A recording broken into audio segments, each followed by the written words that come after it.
여러분 안녕하십니까? 전자신문 웨비나 전문 방송 월쇼TV 김인순입니다. AI와 빅데이터 기술이 일반화되고 있습니다. 애플리케이션 성능이 비약적으로 향상되면서 데이터도 폭발적으로 증가합니다. 많은 기업들이 스토리지 저장 시점에 애플리케이션 병목 현상을 겪고 있는데요.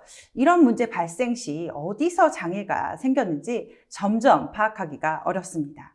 또 기존 16기가 인프라 솔루션이 단종되면서 어떤 차세대 센을 고려해야 하는지 고민이 많은데요. 오늘 시스코와 함께 32기가 시대를 맞아 스토리지 분야 최신 트렌드와 차세대 센의 선택 조건을 알아보도록 하겠습니다. 시스코의 황승희 부사장님과 박세훈 수석부장님을 모셨습니다. 안녕하세요. 안녕하세요. 네. 안녕하세요. 예, 황 부사장님 자기소개 부탁드립니다. 안녕하세요. 저는 시스코에서 데이터 센터와 클라우드 비즈니스를 총괄하고 있는 황승희 부사장입니다. 최근에 이제 AI와 클라우드, 빅데이터가 많이 떠오르고 있는데요. 시스코 내에서 IT 네트워크를 기반으로 해서 AI, 클라우드, 빅데이터의 사업을 성장의 모멘텀으로 이끌고 있는 시스코 내에서의 성장 부서라고 보시면 될 것 같습니다. 네, 고맙습니다. 박세훈 수석부장님. 네, 안녕하세요. 저는 시스코에서 스토리지 네트워크 쪽 기술 담당을 하고 있는 박세훈이라고 합니다. 저는 그 파이버 채널 네트워크나 이더넷이나 TCP, IP 기반의 모든 스토리지 네트워크에 대한 솔루션을 담당하고 있습니다. 네, 감사합니다. 오늘 발표는 약 45분간 이어집니다. 발표하는 동안 여러분들이 궁금하신 점을 질문해 주시면 답변해 드리도록 하겠습니다. 설문조사도 진행 중입니다. 참여하시는 분들께 소정의 선물도 드리고 있으니 많은 참여 부탁드립니다. 그럼 지금부터 최신 스토리지 트렌드와 선택 조건에 대해서 알아보도록 하겠습니다. 황 부사장님, 우리 본격적으로 들어가기 전에 올해 IT 동향부터 짚고 가도록 할까요? 네, 그렇죠. 먼저 산을 보고 나무를 씹어야죠. 네. 결국 뭐냐면 이제 센의 하나의 특성을 보기보다는 전반적인 어떤 IT 동향에 대해서 살펴보고 거기에서 센이 어떻게 자리매김해야 될지를 생각해 보도록 하겠습니다. 네. 일반 많은 고객들이 두 개의 테마를 가지고 나름대로 비즈니스 방향을 정하고 있는데요. 크게 보면 이제 스마트 X, 결국 스마트 팩토리 또는 스마트 시티, 스마트 오피스와 같은 업무 혁신을 위한 어떤 방법을 많이 추구하는 것과 디지털 트랜스포메이션이라는 방법론을 통해서 새로운 비즈니스에 대한 창출과 매출 기여도를 모색하고 있다라고 보시면 될 것 같고요. 요즘 이것 빼고는 얘기할 수가 없죠. 그렇죠. 네. 대부분 이제 다 이야기하고 있는데 거기에 하나의 어떤 세 가지 축의 기술이 존재하는데요. 크게 보면 이제 IoT 기반의 사물 인터넷, 그리고 AI 기반의 인공지능, 그리고 보안을 위한 블록체인이 존재한다고 보시면 될 것 같습니다. 결국 다양한 센서나 디바이스를 통한 정보에 대한 수집을 위해서 많은 접속성을 필요로 하는데요. 그 접속성과 정보 수집의 기술력을 담당하는 것이 사물 인터넷이라고 보시면 되겠고, 사물 인터넷을 통해서 수집된 정보를 빅데이터를 통한 분석과 가공을 통해서 가치를 창출하는 것이 AI라고 보시면 됩니다. 그리고 블록체인은 결국 엔드 디바이스에 대한 신뢰성에 대한 확보, 그리고 AI를 통해서 추출된 가치를 상호 교환을 할 때 P2P에 대한 어떤 인증을 통해서 정보에 대한 어떤 가치가 제대로 되고 있는지에 대한 것들을 보안적 입장에서 기술 지원한다라고 보시면 될 것 같습니다. 네. 전반적으로 이제 사물 인터넷, 인공지능, 블록체인에 대한 어떤 혁신을 받쳐주기 위해서 인프라와 어플리케이션이 현대화되어야 됩니다. 네. 그러기 위해서는 이제 인프라 측면에서의 스피드와 볼륨, 그다음에 확장성이 보존되어야 되는데요. 그래서 많은 고객들이 그 인프라에 대한 현대화의 방법론으로서 클라우드 퍼스트, 클라우드를 통한 인프라 혁신을 많이 추구한다라고 보시면 될 것 같고요. 클라우드를 만들기 위해서 인프라에 대한 구성 요소들을 소프트 디파인드 된 개념의 아키텍처로 진화한다라고 보시면 될 것 같습니다. 그래서 전체적으로 서버로 본다면 이제 소프트 디파인드 컴퓨팅, 주로 이제 가상화 기반의 기술력이 녹아져 있다라고 보시면 될 것 같고요. 그 다음에 네트워크에서는 소프트 디파인드 네트워크, 그리고 전체적으로 이런 어떤 데이터 센터 운영 컨셉을 소프트 디파인드 데이터 센터라는 어떤 개념을 통해서 인프라의 혁신을 추구하고 있다라고 보시면 될 것 같습니다. 그리고 전체적으로 이 클라우드와 소프트웨어 개념이 적용된 인프라가 구성되었을 때 그 서비스가 제대로 돌아가는지에 대한 모니터링과 장애가 일어났을 때 신속한 장애 대응이 많이 필요한데요. 그래서 최근에 이제 그 운영에 대한 어떤 체계를 AI 기반의 오퍼레이션, AI 옵스라는 어떤 개념을 통해서 좀 더 선제적인 장애 예방 효과를 가져가고 향후에 어떤 서비스 동향을 살펴보고 사전 투자를 통해서 서비스에 대한 어떤 중단이 없도록 하는 노력을 많이 하고 있다라고 네. 보시면 될 것 같습니다. 그러면 인프라 현대화 어떻게 좀 더 구체적으로 할 수 있는지 알아볼까요? 예. 인프라 현대화 같은 경우는, 1차적으로 보면 이제 스피드가 상당히 중요하다고 보시면 될 것 같은데요. IP 네트워크 같은 경우도 일반 엔드 디바이스에 대한 어떤 부분에 있어서 IP에 대한 커넥티비티 지원이 많이 이루어지고 있고, 초기에는 대부분 10Mbps의 접속성을 가지고 있다가, 최근에는 이제 엔드 디바이스의 접속성조차도 1기가 환경으로 진화하고 있고요. 네. 그리고 점진적으로 이더넷 환경이 100G 환경, 400G 환경, 최근에는 그 800G 환경까지도 기술 지원하는 체계로 만들어졌습니다. 그리고 이제 무선 같은 경우에도 5G가 나오면서 기존에 이제 1GBps의 서비스가 점진적으로 20G의 어떤 서비스 지원 환경으로 진화하고 있고요. 무엇보다 이런 어떤 진화가 일어나는 어떤 근본 원인은 어플리케이션에 대한 환경이 기존 텍스트 베이스의 어떤 환경에서 점진적으로 그 이미지나 VOD 기반의 스트리밍에 대한 환경으로 진화하기 때문에 그 네트워크 인프라의 속도가 상당히 중요한 요소로서 자리매김하고 있다라고 보시면 될 것 같습니다. 네. 그럼 스토리지 쪽은 어떻게 변화하고 있나요? 지금 앞 단계에서 보면 이제 IP는 빠르게 변화하고 있죠. 하지만 이제 모든 데이터가 저장되는 스토리지 영역 또한 빠르게 진화하지 않으면 전반적인 어떤 어플리케이션 성능은 떨어질 수밖에 없습니다. 그래서 서버와 스토리지를 접속해주는 스토리지 네트워크 같은 경우에 2년 전만 해도 벌써 이제 4기가 환경에서 8기가 환경, 그리고 최근에는 이제 16기가 환경에서 32기가 환경이 보편화되었고요.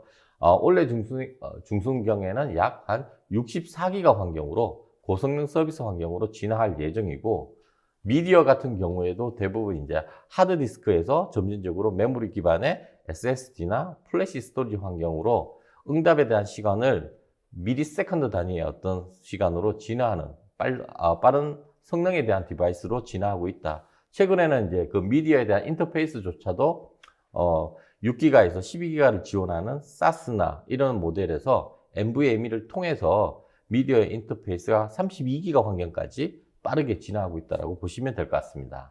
이렇게 네트워크 대역폭도 엄청나게 빨라지고 또 지금 스토리지 속도도 빨라지고 있는데요.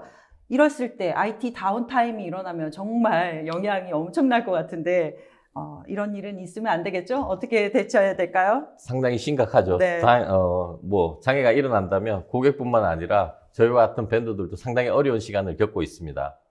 보시는 것처럼 이제 그 IT의 어떤 다운타임으로 인해서 일어나는 어떤 손실을 시간대별로 이렇게 다 분석한 건데요. 이것은 전체적으로 2시간의 어떤 장애가 일어났을 때 각 포지션별 손실에 대한 비용입니다. 네. 하나 관심 있게 보실 부분은 노란 박스에 쳐져 있는 네. 부분을 보시면 되는데요. 전체적으로 이제 제조 분야에서도 상당한 영향을 미치고 있지만 IT 다운타임이 가장 크게 영향을 미치는 것은 금융이라고 보시면 될 것 같습니다. 그래서 국내 금융기업 같은 경우 3시간의 IT 다운타임이 일어나면 금감원에 보고를 해야 될 정도로 상당히 심각한 영향을 미치고 있고요. 최근에는 이제 소프트웨어 개발 쪽 역량이 상당히 빠르게 진화하고 있는데 엔지니어에 대한 몸값들이 상당히 비싸고 있습니다. 결국 뭐냐면 소프트웨어를 제대로 개발했을 때 비즈니스 혁신으로 이루어지는 사례가 상당히 많이 일어나고 있고요. 많은 기업들이 소프트웨어 개발을 통해서 새로운 비즈니스 창출이나 또는 매출 증진에 대한 포인트를 찾고 있습니다. 그래서 이 IT에 대한 다운타임이 소프트 개발자들한테는 엄청난 손실로 이어지는 거죠. 네, 파이낸셜 섹터보다 훨씬 더 많은데요, 지금 보니까요. 그렇죠. 네. 요즘 빅데이터나 AI 이야기 나오면서 이제 데이터 사이언스들이나 아니면 소프트웨어 디벨로퍼들이 IT의 의존도가 높아지고 있고요. 그러다 보니까 이제 IT 다운타임이 이런 어떤 비즈니스 혁신을 이끌어가는 소프트웨어 개발자나 AI 데이터 사이언스들한테는 상당한 손실로 이어진다라고 보시면 되고, 그게 결국 기업에 대한 이미지 손실 또는 기업에 대한 어떤 매출의 손실로 이어진다라고 보셔도 될 것 같습니다. 네, 이런 장애가 발생하면 안 되잖아요. 무중단 서비스를 할 수 있는 방법이 있을까요? 그래서 이제 많은 어떤 고객들이 앞에서도 뭐 설명드린 것처럼 이제는 이제 IT 자체의 각 디바이스별 정보의 그 센서에 있는 로그 정보를 통해서 AI 기법을 통해서 면밀하게 이제 분석을 해가지고 전체적으로 이 서비스가 제대로 흘러가는지에 대한 현 서비스에 대한 모니터링뿐만 아니라 잠재적인 어떤 장애 요소를 빠르게 캐치해서 장애를 예방한다든지 아니면 장애가 일어났으면 그 장애가 어떤 포인트에서 일어났는지 신속하게 대응하고자 하는 많은 노력을 추구하고 있습니다. 그런 어떤 하나의 추구의 방향이 AI Ops라는 어떤 시장을 형성하고 있고요. 네, 대부 옵스를 넘어서 이제 AI AI 옵스도 옵스죠. 나왔네요. 예. 네. 그 시장 규모를 보면 2017년도에 한 2조 원 시장에서 2025년도에 약 25조 원 시장으로 월드와이드하게 성장할 것이라고 보고 있고요. 이 성장 속도도 매년 약 36%의 빠른 성장을 이루어가고 있습니다. 그리고 국내 하이테크라든지 금융기업들도 이제 좀 선제적 장애 예방을 위해서 AI 옵스에 대한 기법을 적용한 IT 운영 체계로 진화하고 있다라고 보시면 될 것 같습니다. AI 옵스 같은 경우에는 이제 뭐 선제적 장애 예방의 효과도 있지만 장애가 일어났을 때 그 장애가 어디에서 기인됐고 빠르게 대처하고 빠르게 처리하기 위한 어떤 방법론으로도 적용될 수 있다라고 보시면 될 것 같고요. 특히 이런 어떤 AI 옵스의 적용 방법론에 있어서 네트워크를 근간으로 해서 그 장애에 대한 모니터링을 한다라고 하면 좀 더 적은 투자 비용으로 좀 더 많은 효과를 가져갈 수 있다라고 해서 CA 테크놀로지에서 이런 어떤 네트워크 기반의 AI 옵스 적용이 상당히 필요하다는 부분도 지적하고 있습니다. 네. 지금까지 올해 IT 트렌드에 대해서 살펴봤는데요. 그러면 IT 현대화 어떻게 구현해야 되는지 조금 더 자세히 알아보도록 하겠습니다. IT 현대화는 크게 이제 고객들이 생각하는 인프라 구성 요소 세 가지로 많이 바라보고 있습니다. 보시는 것처럼 이제 IP 네트워크, 서버 또는 스토리지 요 세 개의 어떤 인프라 구성 요소를 가지고 현대화를 추구하고 있다라고 보시면 될 것 같고요. IP 네트워크 같은 경우는 이제 소프트 디파인 네트워크에 대한 어답션이 빠르게 일어나고 있고요. 국내만 해도 약 1,500억 원의 시장을 형성하고 있습니다. 네. 그리고 최근에는 이제 어플리케이션의 어떤 개발 환경이 일반 VM 가상 머신에서 점진적으로 컨테이너 환경으로 진화하고 있거든요. 그 컨테이너 환경에 대한 어떤 IP 네트워크에 대한 지원도 동시에 이루어지는 것을 추구하고 있다라고 네. 보시면 될 것 같습니다. 특히 서버 같은 경우는 이제 가장 빠르게 소프트 디파인드에 대한 개념이 적용돼 있었고요. 여러분이 잘 아시다시피 이제 VMware나 아니면 KVM을 통해서 X86 시스템을 가상화 환경으로 만들어서 이제 VM 서비스 환경으로 구현하는 소프트 디파인드 컴퓨팅 환경이 이미 이제 보편화됐다라고 보시면 될 것 같고요. 스토리지 환경 같은 경우에도 주로 이제 하드디스크 환경에서 SSD나 메모리 디바이스를 통해서 빠른 서비스 체계를 지원하는 그런 요건으로 진화하고 있고 인터페이스도 빠른 서비스에 대한 어떤 대응을 하기 위해서 기존에 이제 SATA, SAS에 대한 어떤 지원에서 NVMe 환경으로 진화하고 있다라고 보시면 될 것 같습니다. 특히 여기서 이제 AI 옵스에 대한 그 관리 체계에 있어서 IP 네트워크와 시스템 쪽은 상당히 빠르게 진화하고 있습니다. 실질적으로 이제 진화된 어떤 관리 툴을 통해서 어플리케이션 간의 어떤 상관관계를 분석하고요. 그 다음에 엔드-투-엔드에 대한 실시간 성능 모니터링을 통해서 장애에 대한 사전 예방뿐만 아니라 서비스에 대한 가시성을 높이고 있다라고 보시면 될 것 같은데요. 문제점은 뭐냐면 이제 백엔드 네트워크로 왔을 때 서버와 스토리지에 대한 관계에 있어서 1차적으로 보면 이제 서버에 매핑되는 볼륨에 대한 구성에 대한 가시성은 가지고 있지만 일반적으로 이제 스토리지가 그 밴드별로 각각 개별 도입되다 보고 그렇죠. 개별 도입되고 또 개별적으로 운영되다 보니까 이제 멀티 밴더 스토리지를 통한 어떤 구성 관리나 실시간 서비스에 대한 성능 모니터링은 아직도 약간 부진한 상태에 있다라고 보시면 될 것 같습니다. 그 부분에 대해서 조금 더 자세하게 설명 부탁드립니다. 네. 그 일반적으로 이제 아까 상단 이제 서버와 IP 네트워크의 AI 옵스에 대한 어떤 모니터링이 상당히 빠르게 진화하는 만큼 네트워크 포션에 대한 기능이 상당히 중요한데요. 1차적으로 이제 백엔드로 왔을 때는 스토리지 네트워크에 대한 부분을 기존의 스토리지 밴드의 하나의 구성 요소로 보다 보니까 이런 어떤 지능화 관리 차원에서의 요건이 더디지 않나 이렇게 보고 있습니다. 그래서 이제 기존의 이제 스토리지 밴드별 개별 도입했던 센을 하나의 어떤 제4의 인프라 구성 요소로서 백엔드 스토리지 네트워크라는 어떤 개념을 통해서 통합 운영 관리된다라고 하면 상당히 많은 어떤 TCO 절감 효과뿐만 아니라 장애에 대한 어떤 가시성 또는 신속한 장애 처리가 가능하다라고 저희는 제시할 수 있습니다.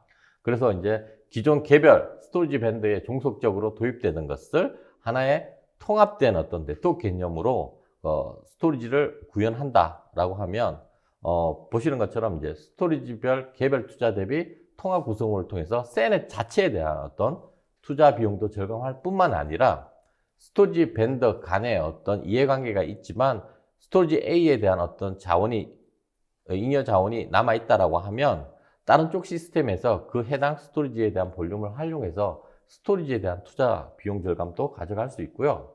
그리고 장애 처리의 어떤 개념에 있어서도 스토리지 밴드를 통해서 이제 구매하다 보면 이제 1차적으로 그 스토리지 밴드에서 장애에 대한 1차 그 접속을 받고 문제가 해결되지 않으면 결국은 이제 그 센 제조사의 밴드를 통해서 지원을 받게 되는데 이런 어떤 2단계 절차를 통해서 수행하다 보면 장애에 대한 어떤 처리가 좀 늦어질 수밖에 없습니다. 네. 하지만 이런 어떤 센을 하나의 어떤 네트워크 개념으로 확산해서 통합 운영한다라고 하면 이제 센 밴드에서 다이렉트 기술 지원을 통해서 장애 원인을 신속 빠르게 처리할 수 있는 어떤 효과를 가져갈 수 있다라고 보시면 될 것 같고요. 이제는 이제 센의 어떤 네트워크를 통해서 스토리지 밴드에 대한 개별 모니터링 차원을 벗어나서 전반적인 서버 플랫폼과 스토리지에 대해서 멀티 밴더 간의 어떤 연관성을 다 함께 보면서 신속하게 장애를 바라볼 수 있기 때문에 좀 더 효율적인 어떤 백엔드의 AI Ops에 대한 기능이 적용될 수 있다라고 보시면 될 것 같습니다. 네, 지금 웨비나를 보시는 많은 분들이 고민하셨던 문제를 지금 딱 짚어주신 것 같은데요. 기존에 이제 스토리지 같은 경우에 센이 이제 같이 제공되다 보니까 스토리지 업체가 제공하는 거였죠. 그래서 그쵸. 이렇게 장애 발생 시 두 군데를 컨택해야 되는 이런 문제 때문에 되게 복잡할 것 같았는데 지금 신속하게 제공해 주신다고 네. 말씀 주셨네요. 네. 자, 그러면 이제 그 센에서 어떤 혁신이 일어났는지 한번 설명드리도록 하겠습니다. 네. 자, 일반적으로 이제 그 인프라 구성 요소들이 다 소프트 디파인 개념의 아키텍처를 많이 도입하고 있는데요. 센, 스토리지 네트워크 자체 내에서도 소프트 디파인의 센에 대한 개념이 적용될 수 있습니다. 네. 센에도 이렇게 똑같은 적용이 되네요. 그렇죠. 시스코에서는 이거를 이제 V센, 버추얼 센이라고 하는데요. 결국 그 좌측에 보시는 것처럼 현재 서버와 스토리지가 하나의 어떤 물리적 센을 통해서 구현되어 있지만 각각 서비스 그룹별로 해서 논리적인 어떤 운영 체계가 필요하다라고 하면 이제 센 자체 내에 이제 포트별 그룹을 통해 가지고 가상의 센 스위치를 만들 수 있습니다. 그래서 서비스 그룹 A용 센 스위치, 파란색이 되겠죠. 또는 서비스 그룹 B용 빨간색의 센 스위치를 만들어서 서버 스토리지에 대한 운영을 개별적으로 독립적으로 운영함으로 인해서 서비스에 대한 어떤 독립적인 운영 체계를 유지할 뿐만 아니라 상호 보완에 대한 요건을 강화할 수 있고요. 만약에 서비스 그룹별로 해서 백업에 대한 그룹 C에 대한 백업 서비스에 대한 요건이 필요하다라고 하면 특정 파란색에 있던 A에 대한 시스템들을 우측에 보시면 초록색으로 표현되어 있는데요. 그 각각의 논리적 센 그룹을 벗어나서 각 서비스 그룹별로 있는 컴포넌트들을 통신을 통해 가지고 버추얼 센을 넘어서서 이제 통신을 할 수 있는 이 같은 경우에는 이제 소스와 타겟을 찍어서 저희가 통신을 허용하기 때문에 좀 더 안정적인 어떤 운영 체계로 갈 수 있다라고 보시면 될 것 같습니다. 네. 이런 구조를 활용하고 계신 곳들이 벌써 있나요? 벌써 이제 생각보다 그 정부 지자체가 상당히 빠르게 움직여가고 정부 있고. 지자체에서 있어요? 네. 그렇죠. 예를 들어서 이제 정부 지자체가 한 5, 6년 전에 이제 그 지자체 어떤 통합망 운영을 하고 있는데요. 특히 이제 스토리지 같은 경우 멀티 밴드에 대한 스토리지를 쓰고 있고 또 지자체 업무별에 대한 어떤 분리 요건들이 상당히 많이 있었거든요.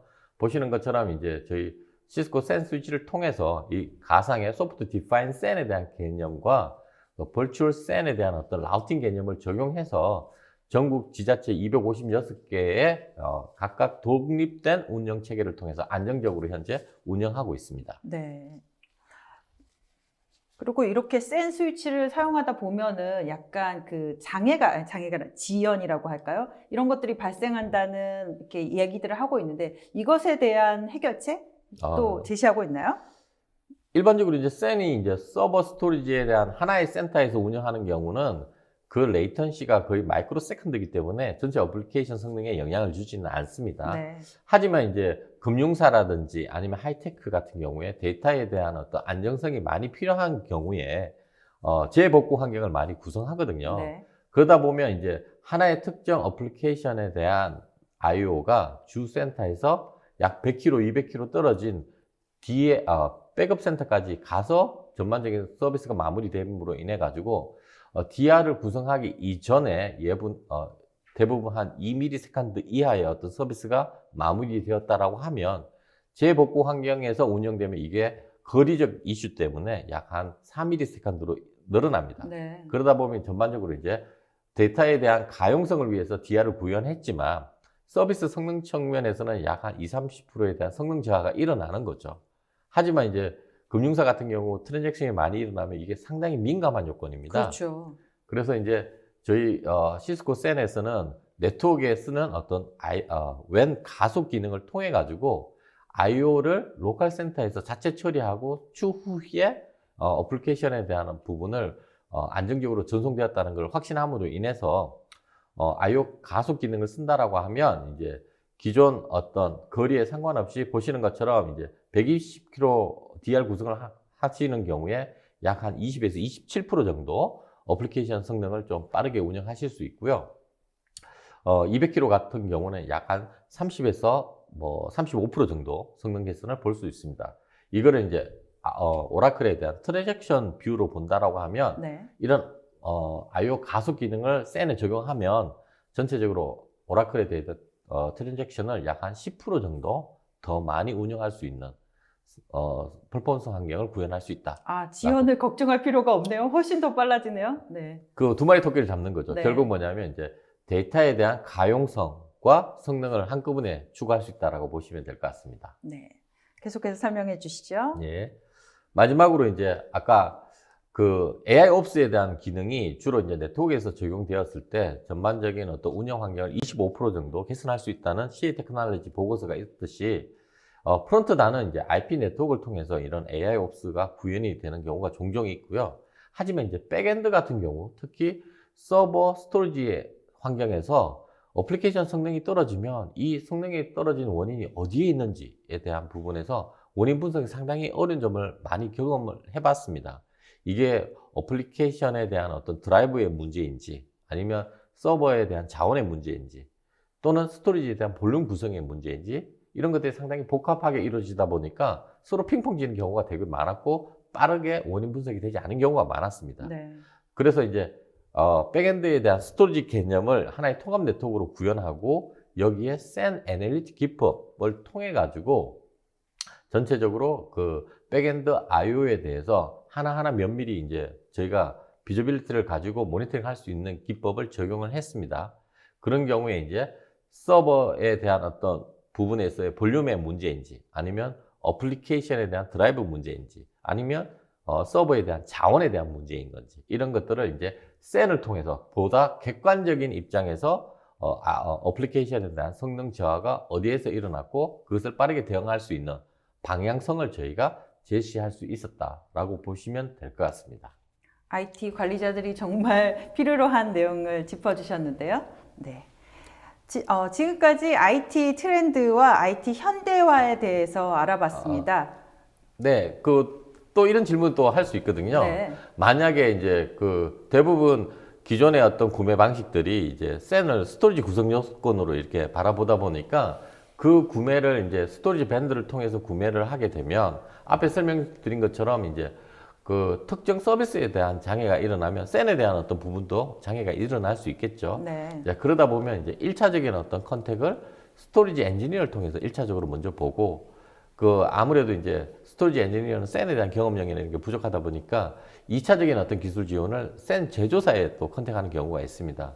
그러다 보면 이제 이원화된 어떤 지원 체계를 통해 가지고 SAN에 대한 장애가 빠르게 대처되지 않을 수가 있습니다. 그래서 저희 시스코 같은 경우에는 모든 스토리지 밴드에 OEM 제공을 하고 있지만 기존 구매 방식에서 이제 하드웨어 구매는 그대로 스토리지 밴드를 통해서 일원화된 포인트로 구매를 하시고 서비스에 대한 부분을 이제 시스코 파트너를 통해서 직접 구매를 하신다라고 하면 SAN에 대한 어떤 하드웨어나 모든 운영, 구성, 설치 이런 부분들을 시스코에서 전담해서 지원함으로 인해서 보다 빠른 장애 처리가 될 수 있도록 이런 어떤 서비스의 지원 체계도 시스코에서는 마련하고 있습니다. 네, 제가 정말 중요한 부분을 빼놓고 갈 뻔했는데요. 네, SAN의 장애 발생 시 시스코에서 신속하게 처리해주고 계신다고 합니다.